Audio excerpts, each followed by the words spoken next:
Secretary Pujalte has decades po of institutional experience already. But can someone na nagkaroon po ng shaped po by the current political system actually be sufficient enough to reform change?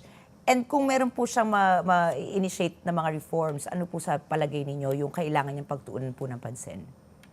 Okay. I think anybody na papalit kay Secretary Erbosa ay magaling, lalo na kung siya ay isang mahusay na orthopedic surgeon at dating presidente ng Philippine Orthopedic Center at ng Association sa Orthopedics at may masters po siya sa Ateneo based sa kanyang curriculum vitae.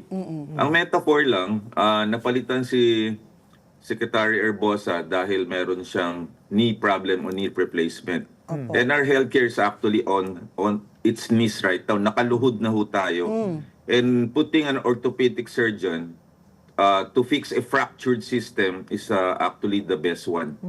From an ICU to a fractured system, kailangan maitayo natin to through a good backbone so that we can stand firm on health reform. So, if I were the secretary right now, tama yung una niyang ginawa na hindi maraming pa-interview. Ang una niyang ginawa, winalis niya muna yung mga opisyales na nasa central office. Correct. I heard tinanggal niya si Yusek Albert Domingo as spokesperson and then ilipat.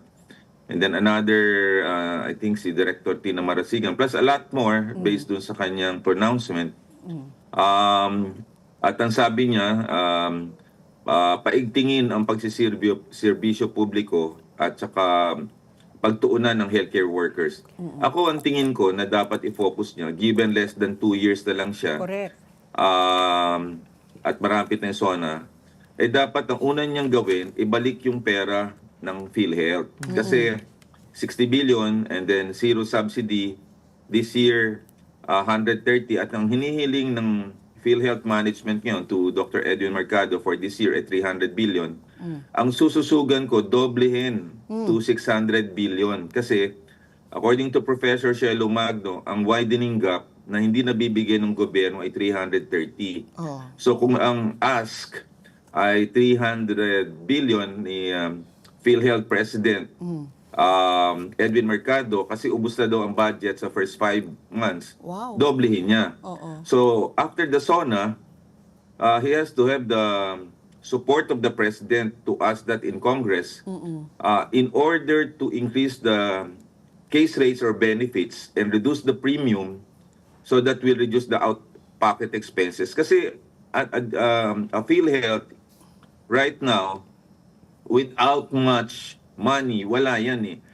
We cannot even think of universal healthcare kung walang pera. Pangalawa, yung brain drain, di na natin maayos yan. Paalis ng tao. So, if I may, patawad po, Secretary Pujalte. Yung ghost hospitals, hindi na tayo makakagawa ng mga hospitals kasi alam natin na punta yung pera ng PhilHealth doon sa flood control. At hanggang ngayon, may paglilitis pa sa unprogrammed appropriation. So, dapat hindi na natin isipin yan. Ang isipin natin, palawigin ang PhilHealth budget, number 1. Number 2, yung serbisyo publiko sa mga ospital na hindi maraming pumipila. Yung zero subsidy ay dapat sa pangkalahatan publiko, hindi lang pinipili. At maging sa mga private hospitals, dagdagan ang mga rooms na pwede kami zero balance billing. At ang pangatlo, gumawa siya ng malawakang preventive public health na hindi magkakasakit ang mga tao, hindi magkaka-heart attack, hindi magkaka-cancer, diabetes, hypertension. Gumawa siya ng calorie counter, food labeling, yan is FDA. Gumawa siya ng mga programa together with the medical organization na hindi magkaroon ng hypertension para hindi lumaki ang gastos at na-admit ang mga pasyente.